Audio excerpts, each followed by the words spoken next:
पंकज भाई, आज आपने एक फेसबुक पर पोस्ट अपलोड की थी और बताया था कि मध्य प्रदेश के मुख्यमंत्री जी का पुतला दहन करने वाले हैं, तो क्या समस्या आन पड़ी जो पुतला दहन करने की बारी आ गई? धन्यवाद समय देने के लिए। पहली चीज तो ये कि जब भी मैं अपने गांव की ओर जाता हूं तो देखता हूं कि मेरा गांव बहुत अंधेरे में है। और यहाँ से शहरों में इतनी चकमक है, यहाँ पर इतनी बिजली, पर्याप्त बिजली मिलती है, लेकिन गांव में 0 पॉइंट की बिजली मिलती है। और उसी समस्या को देखते हुए मैंने पोस्ट किया था कि हम पुतला दहन करेंगे। लेकिन बाद में कलेक्टर साहब का फोन आया और उन्होंने कहा कि 144 धारा का उल्लंघन है और हम आपको जेल भी कर सकते हैं।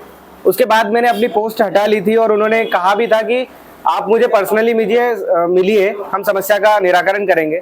और हमने जाकर ये ज्ञापन स्वरूप उन्हें दिया है कि गांव में बिजली की समस्या बहुत ज़्यादा बढ़ रही है। उसमें जो बच्चे हैं, नवजात बच्चे हैं, वो परेशान हैं, जिनका अभी आज ही की डेट में या फिर पहले जन्म हुआ है।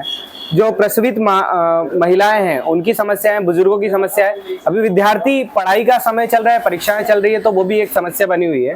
तो ऐसे समय में ग्रामीण इलाकों में बहुत समस्या देखने को मिल रही है और लोग बहुत परेशान हैं।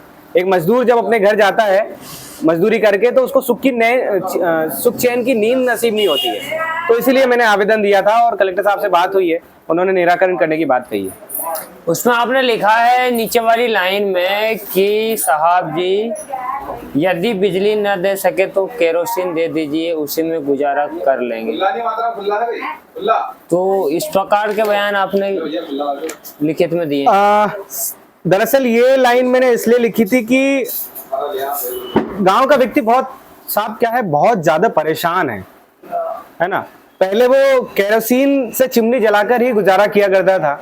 तो अगर आज के आधुनिक युग में हमें पर्याप्त बिजली नहीं मिल पाती है, तो मुझे उस दौर की याद आती है जब हमारे पूर्वज या हम लोग, जब हम छोटे थे, तो हमारे माता पिता चिमनी के उजाले में ही गुजर बसर करते थे। इसलिए मैंने भावनात्मक रूप से जोड़ने के लिए ये दिया था। शायद लोग भावनात्मक चीजों को ज्यादा अच्छे समझते हैं, इसलिए।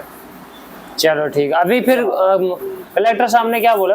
कलेक्टर साहब ने संबंधित लोगों को फोन किए थे और कहा था कि इन समस्याओं को नजर डालें। तो फिर लगा कि हो सकता है कि ये समस्या समाधान मिले, और इसलिए समस्या का समाधान हुआ है, नहीं हुआ अभी मैं नहीं कह सकता कि समस्या का समाधान हुआ है, लेकिन उन्होंने आश्वासन दिया है कि जल्द इस पे कार्रवाई की जाएगी और समस्या का निराकरण किया जाएगा। तो क्या लगता है माननीय कलेक्टर महोदय, आपके जो शिकायत है उस पर अमल करेंगे?